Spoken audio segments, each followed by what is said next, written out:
Assalamualaikum warahmatullahi wabarakatuh.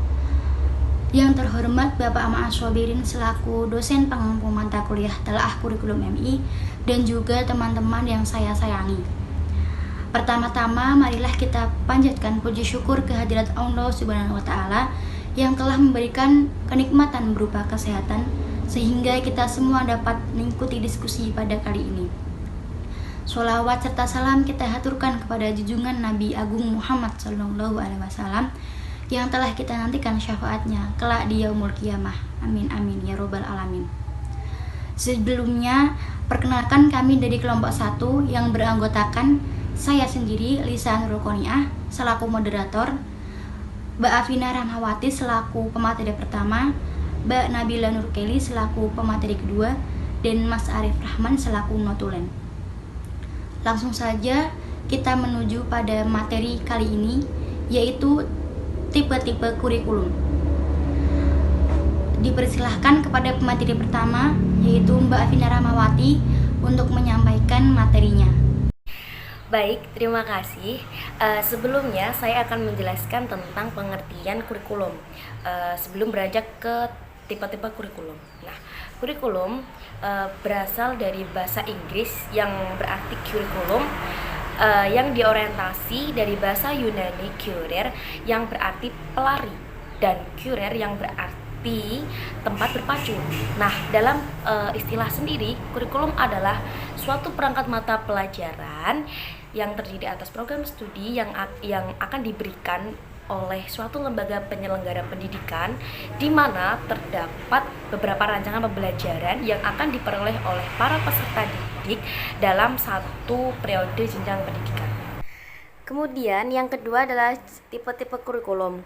Tipe-tipe kurikulum jika dilihat dari sudut guru sebagai pengembang kurikulum dibagi menjadi 3, yaitu yang pertama ada open kurikulum atau kurikulum terbuka, yang artinya kurikulum sama dengan guru.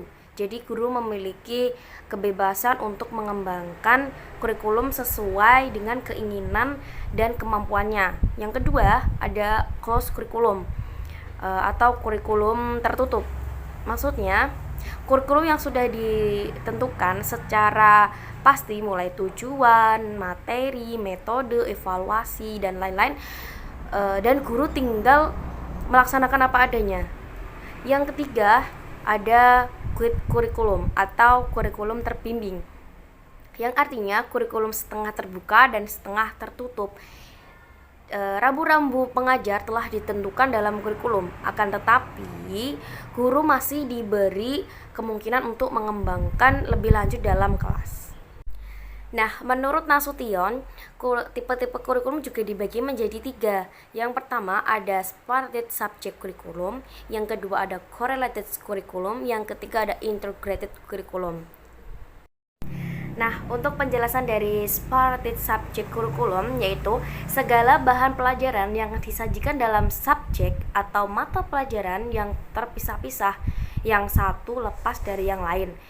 Subjek atau mata pelajaran ialah hasil pengalaman umat manusia sepanjang masa atau kebudayaan dan pengetahuan yang dikumpulkan oleh manusia sejak dahulu, lalu disusun secara logis dan sistematis, disederhanakan dan disajikan kepada anak didik sesuai dengan usianya masing-masing. Nah, untuk kelebihan dari separated subject kurikulum, yang pertama ada bahan pelajaran dapat disajikan secara logis dan sistematis. Yang kedua, itu sederhana, mudah direncanakan dan dilaksanakan. Yang ketiga, mudah dinilai. Yang keempat, biasanya dipakai di perguruan tinggi. Nah, ada kelebihan, di situ pula ada kekurangan. Nah, kekurangan dari separated subject curriculum ini yang pertama ada memberikan mata pelajaran secara terpisah-pisah. Jadi tidak dijadikan satu dalam suatu mata pelajaran, dan tapi itu dipisah-pisah. Jadi mengakibatkan murid itu juga akan bingung, kesusahan. Nah, yang kedua, tidak memperhatikan masalah-masalah sosial yang dihadapi oleh anak-anak setiap harinya. Yang ketiga, kurang mengembangkan kemampuan berpikir, statis, dan ketinggalan zaman. Karena apa? Dari pengertian tadi, separated subject kurikulum tadi, ini diambil dari hasil pengalaman pada manusia yang mendahulu. Jadi tidak bisa mengikuti perkembangan pada zaman sekarang. Sekian penjelasan yang bisa saya jelaskan. Kurang lebihnya saya mohon maaf. Saya kembalikan ke moderator. Terima kasih. Terima kasih kepada Mbak Afina Rahmawati. Materi selanjutnya akan disampaikan oleh Mbak Nabila Nurkeli selaku pemateri kedua. Kepadanya dipersilahkan. Korelated kurikulum. Lahir dari ketidakpuasan terhadap Spartan subjek kurikulum, menghubungkan mata pelajaran yang satu dengan yang lainnya dengan memelihara masing-masing identitas mata pelajaran atau menyatupadukan dan menghilangkan identitas pada pelajaran. Selanjutnya, korelasi dilakukan dengan cara insidental antara dua mata pelajaran. Lebih erat antara suatu pokok masalah tertentu diperbincangkan dalam berbagai mata pelajaran. Beberapa mata pelajaran disatukan kemudian difungsikan dengan menghilangkan batas masing-masing atau profil sejarah, ekonomi, sosiologi, antropologi, geografi menjadi IPS, ilmu alam, kimia, biologi, dan lain-lain. Keuntungan korelasi dilakukan dengan cara memajukan integrasi pengetahuan pada siswa. Minat murid bertambah apabila ia melihat hubungan antar berbagai mata pelajaran. Pengertian siswa tentang sesuatu lebih mendalam, memberikan pengertian yang luas, memungkinkan siswa menggunakan pengetahuan yang lebih fungsional, lebih mengutamakan pengertian dan prinsip daripada pengetahuan dan penguasaan kata-kata. Kekurangan. Pada hakikatnya, kurikulum adalah subjek kontrol dan tidak menggunakan bahan yang langsung berhubungan kebutuhan dan minat siswa serta dengan masalah-masalah aktual yang dihadapi dalam kehidupan sehari-hari. Word file tidak memberi pengetahuan sistematis dan mendalam mengenai berbagai mata pelajaran. Guru sering tidak menguasai pendekatan interdisipliner. Terima kasih kepada Mbak Nabila Nurkeli. Materi selanjutnya akan disampaikan oleh Mas Arif Rahman Mahfud. Kepadanya dipersilahkan. Integrate kurikulum. Integrate kurikulum adalah kurikulum yang pelaksanaannya disusun secara menyeluruh untuk membahas suatu pokok masalah tertentu. Topik pembahasan ditentukan secara demokratis antara peserta didik dengan guru. Pada jenis kurikulum yang menggunakan metode ini, tidak menampakkan nama pelajaran ataupun bidang studi. Belajar dari suatu pokok yang harus dipecahkan, masalah tersebut kemudian dinamakan tema atau unit. Pembelajaran tidak lagi mengacu pada nama-nama mata pelajaran atau bidang studi. Belajar berangkat dari suatu pokok masalah yang harus dipecahkan. Belajar berdasarkan tema atau unit bukan hanya menghafal sejumlah fakta, tetapi juga mencari dan menganalisis fakta sebagai bahan untuk memecahkan masalah. Dengan belajar melalui pemecahan masalah, diharapkan perkembangan siswa tidak hanya terjadi pada segi intelektual, keterampilan siswa yang bisa menjadi seorang siswa agar mempunyai pengetahuan yang luas dan tinggi. Ada dua sifat yang membedakan kurikulum ini dengan kurikulum yang lain, yaitu yang pertama, kurikulum ini menerapkan pada nilai-nilai sosial, unsur universal dalam suatu kebudayaan, memberikan stabilitas dan kesatuan pada masyarakat. Kurikulum ini sifatnya khas dengan keharusan yang disodorkan agar semua tujuan pendidikan sekolah merefleksikan keperluan utama dari sistem sosial. Yang kedua, kurikulum ini ditentukan oleh problem sosial dan peri kehidupan sosial.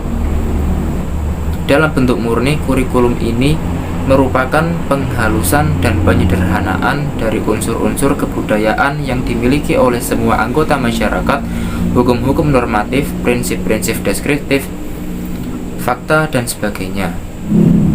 Unsur ini tidak diorganisasi menurut mata pelajaran maupun kategori perhatian, melainkan dalam bentuk kategori sosial yang didasarkan pada lapangan utama dari aktivitas sosial.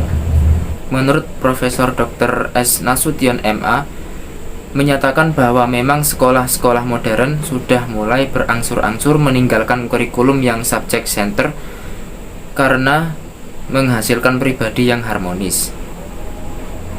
Oleh karena itu, pelajaran disusun sebagai keseluruhan yang disebut broad unit dengan ciri-ciri sebagai berikut.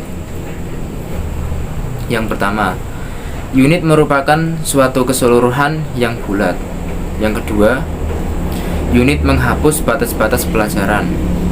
Yang ketiga, unit didasarkan pada pendapat-pendapat modern mengenai cara belajar atau didasarkan pada pusat minat dari anak.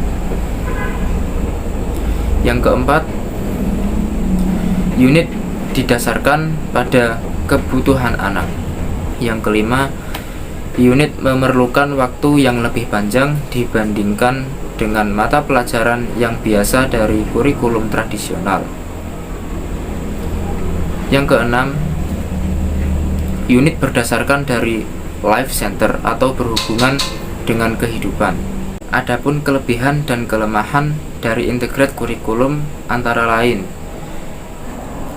Kelebihan yang pertama, segala permasalahan yang dibicarakan dalam unit sangat bertalian erat. Kelebihan yang kedua, sangat sesuai dengan perkembangan modern tentang belajar mengajar. Kelebihan yang ketiga, memungkinkan adanya hubungan antara sekolah dan masyarakat.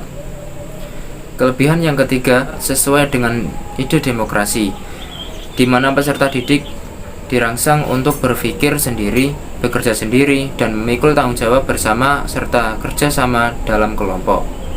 Kelebihan yang keempat, penyajian bahan disesuaikan dengan kemampuan individu, minat dan kematangan peserta didik, baik secara individu maupun secara kelompok.